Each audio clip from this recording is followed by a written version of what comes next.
Study IQ IAS, अब तैयारी हुई अफोर्डेबल।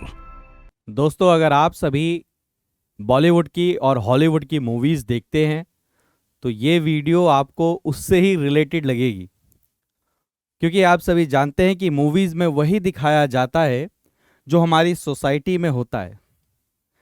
तो दरअसल आप सभी जानते हैं कि रूस, अमेरिका, चीन, यूरोप, इन सभी कंट्रीज़ में आपस में एक दूसरे के ऊपर सुपीरियॉरिटी दिखाने का काफ़ी लंबे समय से दौर चला आ रहा है। और रिसेंटली आप जानते हैं कि रूस ने यूक्रेन के ऊपर में क्या किया है, हमला कर दिया है। और उसी कड़ी के अंदर में नॉर्ड स्ट्रीम 1 और नॉर्ड स्ट्रीम 2 में एक होल देखने को मिलता है हमें। और आप देख सकते हैं इस तस्वीर के माध्यम से कि वो होल कितना बड़ा है। तो आखिर नॉर्ड स्ट्रीम 1, नॉर्ड स्ट्रीम 2 है क्या, और आखिर क्यों कहा जा रहा है कि ये जो इंसिडेंट हुआ है, अगर ये एक्सीडेंट है या फिर ये सोची समझी कोई साजिश है, ये डिसाइड करेगा कि रूस यूक्रेन की वॉर का नतीजा क्या होगा। और वेस्ट यानी कि यूरोप, जिसको लेड कर रहा है यूएस, और रूस के संबंध आगे चलकर क्या होंगे, ये बहुत कुछ निर्भर करता है इस इंसिडेंट के ऊपर में। तो नॉर्ड स्ट्रीम 1 और 2 में एक होल होता है। तो ये होल एक्सीडेंट है या स्ट्रेटेजी, ये जानेंगे इस वीडियो के अंदर में। और हर देश के हर सेक्शन के अपने अपने क्लेम हैं, उसको भी जानेंगे डिटेल से इस वीडियो के अंदर में। आगे बढ़ने से पहले आप सभी जानते हैं तो सैबोटेज सस्पेक्टेड आफ्टर लीक्स इन रशियाज नॉर्ड स्ट्रीम पाइपलाइंस। दरअसल आप अगर जियोग्राफी को समझने की कोशिश करें तो आप जानते हैं कि जो यूरोप वाला एरिया है वो ठंडा एरिया है, और वहाँ पर एनर्जी की, गैस की रिक्वायरमेंट ज़्यादा रहती है। इवन सेंट्रलाइज्ड, जैसे आप कूलिंग की बात करते हैं, वैसे ही घरों को गर्म रखने के लिए भी वहाँ पर गैस की आवश्यकता रहती है। तो वो ज़्यादातर जो गैस है वो कहाँ से फुलफिल होता रहा है, रशिया से फुलफिल होता रहा है। रशिया ज़्यादातर क्या करता रहा, सप्लाई करता रहा है। लेकिन इसके बैकड्रॉप में आपको यूएस को भी समझना पड़ेगा, और वेस्ट के लगाए सैंक्शन रशिया के ऊपर में वो भी समझने पड़ेंगे। तो आखिर इस नॉर्ड स्ट्रीम गैस की जो पाइपलाइन है उसके अंदर में लीक होने से किसको फायदा है, क्या लगता है कि कौन कर सकता है, कौन किसके ऊपर में आरोप लगा रहा है, सारी चीज़ें जानेंगे हम। और अगर आप स्टडी IQ IAS पर लाइव फाउंडेशन बैच में जुड़ना चाहते हैं तो बहुत ही शानदार अपॉर्चुनिटी है। महज 18,999 रुपये में आप PRT लाइव कोड यूज़ करके इसके अंदर में एक्सेस पा सकते हैं। इंस्टाग्राम, ट्विटर, टेलीग्राम पर आप मेरे साथ कनेक्ट कर सकते हैं। तो जैसा कि मैं आप सभी को बता रहा था कि रशिया से आने वाली एक गैस की पाइपलाइन है जिसको हम नॉर्ड स्ट्रीम के नाम से जानते हैं। ये दो पाइपलाइन है, एक नॉर्ड स्ट्रीम 1 है, एक नॉर्ड स्ट्रीम 2 है, जिसका मेन काम है कि रूस से यानी कि रशिया से कैसे गैस को सप्लाई किया जाए यूरोप के अंदर में। और ये जो पाइपलाइन है मेजरली जो कनेक्ट करती हैं किसको, जर्मनी को कनेक्ट करती हैं। अब इसके पीछे मैं एक स्टेप आपको और पीछे ले जाना चाहता हूं कि रूस के ऊपर में हमेशा आरोप लगता रहा कि रूस जो ये एनर्जी को बेचता है, ऑयल को बेचता है, गैसेस को बेचता है, उसके कारण में, क्योंकि जो रूस की जो कंपनीज हैं जो ये सेल कर रही हैं, जो ट्रेड कर रही हैं, वो किसके द्वारा ओन्ड है, गवर्नमेंट के द्वारा ओन्ड है। अब जब हम कहते हैं कि गवर्नमेंट के द्वारा ओन्ड है, यानी कि इनके कमाए हुए मुनाफे का, प्रॉफिट का डायरेक्ट बेनिफिट किसको हो रहा है, रूस की गवर्नमेंट को हो रहा है, रशिया की गवर्नमेंट को हो रहा है। अब यहाँ से समझने की कोशिश करिए, मैं आपको आज से 10 महीने पहले, 12 महीने पहले ले जाने की कोशिश करूंगा, जहां पर यूएस ने ये कहा कि वेस्ट यानी कि स्पेशली जो यूरोप इतना ज़्यादा डिपेंडेंट है रशिया के ऊपर में, किसके लिए, गैस के लिए, ये ठीक नहीं है। क्योंकि ये समझिए कि विश्व दो फैक्शन में आइडियोलॉजी के बेसिस पर बटा हुआ नजर आता है। एक रशिया लेड और साथ में चीन, वहां पर कम्युनिस्ट और सोशलिस्ट। दूसरी तरफ में यूएस लेड, जिसके अंदर में यूरोप आ जाता है आपका, जिसको हम कैपिटलिस्ट आइडियोलॉजी वाला देश, हम पूरा का पूरा हम फैक्शन कहते हैं। तो ये दोनों के बीच में डिवीजन रहा। अब जो आइडियली हमेशा ट्रेडिशनली जो यूरोप है वो किसका साथी रहा, यूएसए का साथी रहा। और अगर यूरोप अपने गैस की जो डिमांड है उसको, मेजॉरिटी ऑफ डिमांड को कहां से फुलफिल करता है, रशिया से फुलफिल करता है, तो ये डायरेक्ट क्वेश्चन है किसके ऊपर में, यूएसए के ऊपर में क्वेश्चन है। पहला तो पॉइंट ये। दूसरा जो एंगल आपको समझाया, इकोनॉमिकली आप किसको स्ट्रांग कर रहे हैं, रशिया को स्ट्रांग कर रहे हैं। और तीसरा एंगल, यूएसए के पास में रिसेंट टाइम में शेल गैस के भंडार बहुत ज्यादा मिले हैं, तो वो गैस के लिए उसे भी कोई ना कोई कस्टमर कंज्यूमर चाहिए। तो कहीं ना कहीं कहा जाता है कि ये सारी चीजें मिलकर एक रूप लेती हैं जो रशिया और यूक्रेन में आप अभी प्रेजेंट टाइम में देख रहे हैं। क्योंकि यूएस हमेशा से चाहता रहा कि वेस्ट की जो डिपेंडेंस है, जो यूरोप की जो डिपेंडेंस है गैस के मामले में, एनर्जी के मामले में रशिया पर, वो क्या हो, कम हो। और वहीं पर ही उसी समय जिक्र हुआ था कि जो नॉर्ड स्ट्रीम 1 और जो नॉर्ड स्ट्रीम 2 है, इसको कहीं ना कहीं आगे लागू ना होने दिया जाए। और जर्मनी ने भी जैसे ये वॉर होने वाली थी उसी समय पर क्या किया था, ये नॉर्ड स्ट्रीम 2 था, क्योंकि नॉर्ड स्ट्रीम 1 से गैसेस आती थी, हमेशा आती रही। अब रशिया ने नॉर्ड स्ट्रीम 2 बनाया, एक पाइप है, ये समझिए कि एक पाइप है जो रशिया से जर्मनी तक कनेक्ट करेगी और रशिया से क्या करेगी, गैस को सप्लाई करेगी। यानी कि आप सोचिए 2 पाइपलाइन अगर साइमल्टेनियसली काम कर रही है तो यानी कि जो अमाउंट है वो डबल हो जाएगा, डबल मुनाफा, डबल प्रॉफिट, सारी चीजें। तो जर्मनी ने पहले ही मना कर दिया था कि हम इसके साथ में ज्वाइन नहीं करेंगे। उन्होंने उस ट्रेड को, उस पैक्ट को क्या किया था, सस्पेंड कर दिया था। और वेस्ट ने यूक्रेन की वॉर के साथ में क्या किया, सैंक्शंस लगाने शुरू कर दिए। आपको पता है वेस्ट ने कितने सारे सैंक्शंस लगाए, किसके ऊपर में, रशिया के ऊपर में। और लेकिन हर कोई ये उम्मीद कर रहा था कि जैसे जैसे ठंडी आएंगी, Game of Thrones, winters are coming, winter आ रहे हैं, तो ठंड में एनर्जी की उतनी ज्यादा नीड रहेगी। तो क्या रशिया के साथ में वेस्ट कोई डील कर पाएगा, स्पेशली यूरोप, क्योंकि उनको इस समय पर जरूरत है किसकी, गैस की। लेकिन जो ये इंसिडेंट हुआ है जहां पर 2 नॉर्ड स्ट्रीम जो हैं, जो 2 पाइपलाइन हैं जो रशिया और यूरोप को लिंक करती हैं, अभी पता नहीं है किस कारण से वहां पर लीक नजर आते हैं। और जब वो लीक नजर आते हैं तो हर किसी कंट्री का एक दूसरे के ऊपर में आरोप प्रत्यारोप शुरू हो जाता है। रशिया कह रहा है कि हमें इसके ऊपर में शंका है कि कोई ना कोई चीज करी गई है। कोइंसिडेंट तो नहीं हो सकता ना कि एक ही टाइम पर, एक ही समय पर 2 अलग अलग पाइपलाइन में किसी एक्सीडेंट के कारण में आपको लीकेज होते हुए नजर आ रहा है। तो जो वेस्टर्न कंट्रीज हैं, जो यूरोप की कंट्रीज हैं, वो ये कह रहे हैं कि रूस बदला ले रहा है जो उसके ऊपर में सैंक्शंस लगाए गए। दूसरी तरफ रूस ये कह रहा है कि ये वेस्ट और यूएस के द्वारा क्या है, ये चलाई हुई चाल है, जिसके अंदर में आपको पता होगा जॉय बाइडेन साहब ने कहा था कि हम ये इंश्योर करेंगे कि इस वॉर को कैसे खत्म किया जाए, और ये इंश्योर करेंगे कि रूस से आने वाला जो एनर्जी है उसको कैसे रोका जाए यूरोप तक आने से।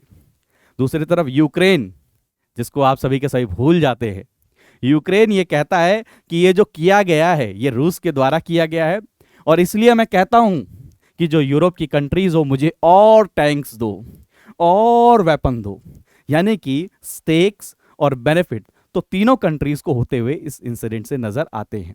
तो जानते हैं और कहां पर क्या चीजें रही।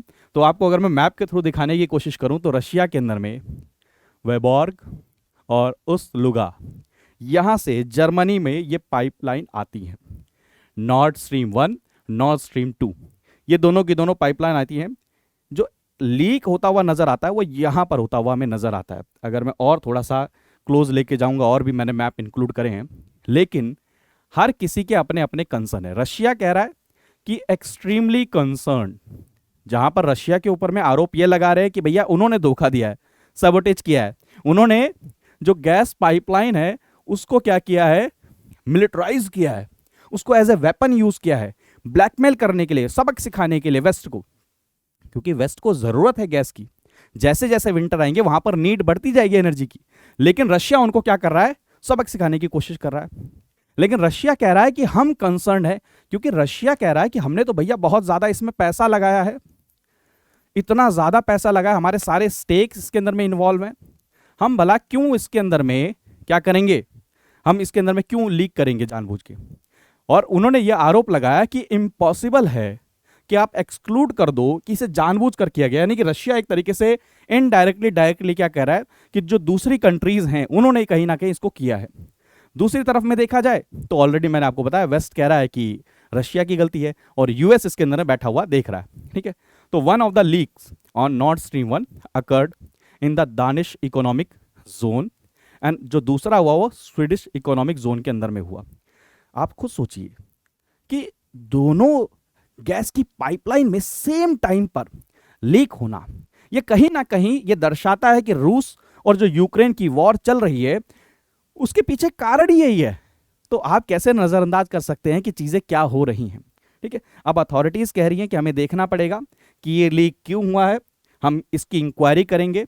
और ये आप देख सकते हैं नॉर्थ स्ट्रीम 2, अभी नॉर्थ स्ट्रीम 2 के अंदर में ऑपरेशनलाइज नहीं था, गैस नहीं थी, लेकिन चेक करने के लिए गैस थी, मतलब फुल्ली ट्रांसपोर्ट करने वाली गैस नहीं थी। अगर आप सोचिए उतनी फुल्ली ट्रांसपोर्ट करने वाली गैस होती तो जब ये लीक होता तो कितना ज़्यादा वहाँ पर कंसर्न रहता। लेकिन आसपास की कंट्री ये कह रही है कि क्योंकि गैस फुल्ली मतलब ये पाइपलाइन फुल्ली ऑपरेशनलाइज नहीं थी, सिर्फ और सिर्फ अभी ट्रायल रन चल रहा था, इतना गैस नहीं था, तो वहाँ के जो आसपास का जो एनवायरनमेंट है, वहाँ का जो एक्वेटिक इकोसिस्टम है, बस उसी को ही क्या होगा, नुकसान होगा। किसी कंट्री के ऊपर में अभी नुकसान होने के इसके चांसेस कम है। तो ये चीज़ आपको मैं समझा रहा हूँ। ये दोनों की दोनों पाइपलाइन पैरेलल में बिल्ड की गई थी, नॉर्ड 1 और नॉर्ड 2। ठीक है, और इसका मेन मोटिव क्या था कि डबल करना था कैपेसिटी को, रशियन गैस इंपोर्ट कहाँ पर, जर्मनी को। अब जर्मनी के ऊपर में काफ़ी समय से आप जानते हैं कि यूएसए ये प्रेशर बना रहा है कि ये यूरोप में जो गैस आ रही है रशिया से, इसको कैसे कम किया जाए। ठीक है, एक और चीज़ याद रखिएगा। और जब इतना प्रेशर बना गया तो जर्मनी ने क्या किया, जो न्यूली कंप्लीटेड नॉर्थ स्ट्रीम 2 था उसको जस्ट वॉर से कुछ दिन पहले ही क्या किया था, ब्लॉक कर दिया था कि अभी भाई साहब कुछ समय के लिए क्या कर दो, सस्पेंड कर दो। ठीक है, क्लियर है। अब एक और चीज़ याद रखिएगा, जर्मनी बहुत ज़्यादा डिपेंडेंट है रशिया के ऊपर में, उसको एनर्जी की नीड है। और ये कहा जा रहा था कि ये धीरे धीरे जैसे जैसे विंटर आएगा तो रशिया की नीड इन सभी को होगी, और जब रशिया की नीड इनको होगी, रूस की गैस की इनको नीड होगी, तो वहां पर जो सैंक्शंस लगाए गए हैं रूस के ऊपर में, वो कहीं ना कहीं थोड़ी सी ढील पाते हुए नजर आएंगे। लेकिन जो ये इंसिडेंट अब हो गया है, ये बता रहा है, ये दर्शा रहा है कि अभी आने वाले समय में जो रूस और यूक्रेन का जो क्राइसिस है, ये इतना जल्दी तो सुलटने वाला नहीं है, साइडलाइन होने वाला नहीं है। यूरोपियन यूनियन की जो मेंबर्स हैं वो इन्वेस्टिगेट करने की कोशिश कर रहे हैं कि ये कैसे हो गया। यहाँ पर जो स्वीडन के मैरीटाइम अथॉरिटी है, उन्होंने इवन वार्निंग तक जारी कर दी कि वहाँ पर थोड़ा सा क्या करना है, कोई अगर शिप जाता है तो सोच समझ कर जाना है, वहाँ से ना गुजरें शिपिंग के लिए। और स्मॉल नो फ्लाई जोन भी उन्होंने कह दिया। डेनमार्क ने तो ये रिस्ट्रिक्ट कर दिया शिपिंग को। सारी चीज़ें वहाँ पर हो रही हैं। ठीक है, ये सारी की सारी चीज़ें हैं। और आइलैंड कौन सा है, दानिश आइलैंड है, बॉर्न होम, यहीं पर ही लीक हुआ है। तो आपको अगर मैं लोकेशन दिखाने की कोशिश करूं तो मैंने आपको बताया था ना, यहां पर आता है, तो ये देखिए बॉर्न होम। ठीक है, और अगर इसको आप जूम करके बाहर की तरफ जाएंगे तो देखिए वहां से आएगा, तो ये वाली जगह पे बॉर्न होम, तो यहां पर ये लीक होते हुए हमें नजर आते हैं। अब यहां पर देखिए कोई भी पाइपलाइन से गैस नहीं था जो यूरोप में जा रहा हो, क्योंकि यूक्रेन के समय पर ही सैंक्शंस के कारण में क्या हुआ था, रशिया, क्योंकि यूएस और यूएस लेड सेक्शन ने क्या किया, रशिया के ऊपर में सैंक्शंस लगाए। तो रशिया ने भी क्या किया, रशिया ने कहा कि भाई साहब हम भी क्या करते हैं, इसके सप्लाई के ऊपर में रोक लगा देते हैं। उन्होंने अगस्त के अंदर में इसके ऊपर में रोक लगा दी थी। यानी कि इसका कोई बहुत बड़ा इम्पैक्ट, वहां पर कोई ऐसे आग लग जाना या कुछ नहीं होगा, लेकिन इतने अमाउंट में है, वहां पर अभी भी गैस है, जो क्या होगा, वहां के जो क्लाइमेट है, जो इकोसिस्टम है, ग्रीन हाउस गैस एमिशन, उसके ऊपर में फिर भी थोड़ा बहुत क्या करेगा, इम्पैक्ट डालेगा। अब भले ही ऑपरेशनल ना हो, लेकिन हर किसी को उम्मीद थी कि ये दोनों की दोनों जो चीज़ें हैं ये काम करने लग जाएंगी, आने वाले समय में इसकी नीड फुलफिल हो जाएगी। जैसे ही विंटर नज़दीक आएगी, दोनों की दोनों कंट्रीज़ एक दूसरे के पास आएंगे, बैठेंगे और थोड़ा सा समझौता करने के पास जाएंगे। यानी कि एक ऑप्शन था, एक उम्मीद थी, लेकिन वो उम्मीद भी अब धीरे धीरे क्या है, नज़रअंदाज होती हुई नज़र आ रही है। तो आप समझिए इस चीज़ को, इससे फ़ायदा किसको किसको है। मैंने आपको बताया कि एक तरफ में रूस है, रूस को फ़ायदा ये है कि रूस क्या है, वेस्ट को सबक सिखा सकता है इस इंसिडेंट से। दूसरी तरफ में यूएस के पीछे सबसे बड़ा मोटिव है, क्योंकि वो जानता है कि यूएस के पास में गैस की सप्लाई बहुत ज़्यादा है और उसके लिए मार्केट चाहिए उसे। उसका मेन इंटेंट ये रहा है कि कैसे ना कैसे करके इंश्योर किया जाए कि यूरोप में जो प्रेजेंस है रशिया की, वो क्या की जाए, कम की जाए। तो एक एंगल ये भी है। और तीसरा, यहां पर यूक्रेन को बिल्कुल भी मिस मत करिए, क्योंकि जैसे स्टेटमेंट आई कि वहां पर लीक होता हुआ नजर आता है, तो यूक्रेन ये कहता है कि ये सैबोटेज है, किसके द्वारा, रशिया के द्वारा। और हमें रशिया को सबक सिखाना पड़ेगा, इसलिए हमें जर्मनी के टैंक्स की जरूरत है। तो ये आखिर ये लीक है, ये एक्सीडेंट है, ये चीज देखने में भी आएगी, इंक्वायरी के बाद पता चलेगा। लेकिन अभी के लिए समझ लीजिए कि आने वाले समय में जो ये प्लेटफॉर्म, मल्टीलैटरल प्लेटफॉर्म है या फिर जो इंटरनेशनल रिलेशंस हैं, ये और ज़्यादा गरमाने वाले हैं, जियोपॉलिटिक्स और ज़्यादा अलग रूप लेने वाला है। तो आई होप आप सभी ने इस वीडियो को लाइक किया होगा, पसंद आई होगी। अगर वीडियो पसंद आई है तो आप मेरे साथ कनेक्ट कर सकते हैं, वीडियो को लाइक करिए, शेयर करिए। मिलते हैं अगली वीडियो में, ऐसी ही चीज़ों को और सिंप्लीफाई करके समझाने की मैं कोशिश करता रहूँगा। बाय बाय, टेक केयर दोस्तों, जय हिंद। स्टडी IQ IAS, अब तैयारी हुई अफोर्डेबल।